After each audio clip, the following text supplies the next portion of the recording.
बेनीपट्टी व्यवहार न्यायालय परिसर में शनिवार को वकालतखाना भवन निर्माण की पटना हाईकोर्ट के निरीक्षी न्यायाधीश संदीप कुमार व जिला एवं सत्र न्यायाधीश अनामिका टी ने आधारशिला रखी। इससे पहले सम्मान समारोह का आयोजन किया गया, जिसमें न्यायाधीश समेत आगत अतिथियों को मिथिला की परंपरा के अनुसार पाग व दोपटे से सम्मानित किया गया। इस अवसर पर अधिवक्ताओं ने निरीक्षी न्यायाधीश व जिला एवं सत्र न्यायाधीश को पुष्प गुच्छ भी भेंट किए। सम्मान समारोह के क्रम में मिथिला की महत्ता पर संक्षिप्त चर्चा की गई। इसके साथ ही व्यवहार न्यायालय में एक एडीजे अदालत की व्यवस्था करने की आवश्यकता जताई गई। कार्यक्रम को संबोधित करते हुए हाईकोर्ट पटना के निरीक्षी न्यायाधीश संदीप कुमार ने कहा कि एक जमाना था जब वकीलों के लिए कोई नहीं सोचता था, कोई बिल्डिंग नहीं होता था, वकील अपना छप्पर तान कर काम करते थे। लेकिन अब बदलाव आया है, सुप्रीम कोर्ट का फैसला आया है, जिसके तहत अब जहां भी कोर्ट बनता है वहां वकीलों की सुविधा का भी ख्याल रखा जाता है।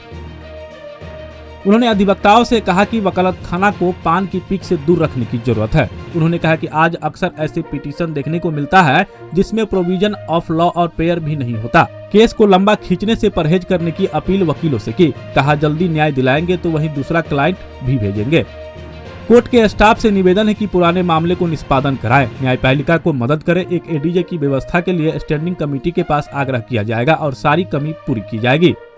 वकील चाहेंगे तो कोर्ट सुचारू रूप से चलेगा। गरीब क्लाइंट का ख्याल रखे, मध्यस्थता से पुराना मामला खत्म होने का बार बार प्रयास करे।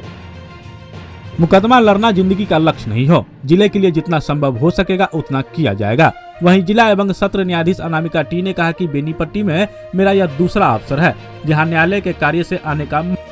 व्यवहार न्यायालय के न्यायाधीशों व न्यायिक कर्मियों से कहा कि आप लोग बेहतर काम कर रहे हैं और इतना ही बेहतर ही जिला मुख्यालय से अधिक बेहतर काम हो रहा है, यह सुखद है। ऐसे ही आगे काम करने की जरूरत है। आशा है कि निरीक्षी न्यायाधीश के पहल पर यहां और बुनियादी ढांचे मजबूत किए जा सकेंगे। उन्होंने न्यायाधीशों, न्यायिक कर्मियों व अधिवक्ताओं से कहा कि आप लोग न्याय के पुजारी हैं। न्याय के मामलों को सुलझाने में बेंच को सकारात्मक सहयोग करते रहे। न्यायपालिका का अधिक से अधिक संसाधन व बुनियादी ढांचा के विकास पर जोर। लॉयल्स हॉल का मतलब न्याय या बिहार से सबसे बढ़िया लॉयल्स हॉल बने, यह प्रयास होगा। बता दें कि भवन निर्माण विभाग के द्वारा तकरीबन 67 लाख रुपए की लागत से 91 मीटर लंबाई व 35 मीटर चौड़ाई आकार का वकालतखाना भवन बनाया जाना है, जो सभी बुनियादी सुविधाओं से लैस होगा।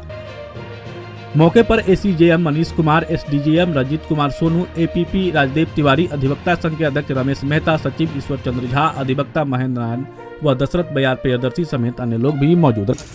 आजकल एक नया ये चला आ रहा है कि क्लाइंट अगर कोर्ट में आया उसी समय एप्लीकेशन ड्राफ्ट हो गया 4 लाइन का, ना उसमें प्रोविजन ऑफ लॉ है, ना प्रेयर है। वो बाकी जज को समझना है कि ये किस प्रोविजन में डाला गया है, वकील साहब समझ रहे हैं या क्लाइंट समझ रहा है, ना जज समझ रहे हैं। हम लोग जब हाई कोर्ट में देखते हैं यहाँ का एप्लीकेशन, खासकर सिविल में, तो देखते हैं प्रोविजन ऑफ लॉ है नहीं। आप क्या चाहते हैं नहीं चाहते हैं वो सिर्फ वकील साहब को मालूम है, वो भी लोअर कोर्ट के वकील साहब को, यहाँ वाले को मालूम है, हाई कोर्ट वाले को भी नहीं मालूम है कि किस प्रोविजन में डाला गया है। और बाकी 151 लगा दिए तो काम हो गया, तो ऐसा नहीं होना चाहिए। और क्लाइंट्स को भी आप इंसिस्ट कीजिए कि आपके घर के चेंबर में या घर के ऑफिस में 1-2 दिन पहले आए, आपसे डिस्कस करें, उसके बाद आप एप्लीकेशन लगाइए।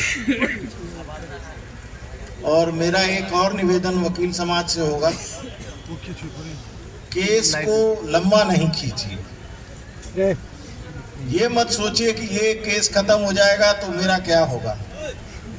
आप एक केस खत्म करेंगे, 2 नए केसेस आएंगे, वही क्लाइंट आपको भेजेगा। और वह अगर एक क्लाइंट का केस आप लटका कर रखेंगे तो 2 क्लाइंट आपका चला जाएगा, बोलेगा कि कोर्ट में कुछ नहीं हो रहा है, बेटा तुम जाकर पैसा दो। तो उसको न्याय अगर आप नहीं दिलाएंगे तो कोई आदमी न्यायालय में नहीं आएगा। आप हमारे मधुबनी न्यूज को फेसबुक पे देख रहे हैं तो पेज को लाइक करें, यूट्यूब से देख रहे हैं तो हमारे चैनल को सब्सक्राइब करें और बेल आइकन को दबाना ना भूलें।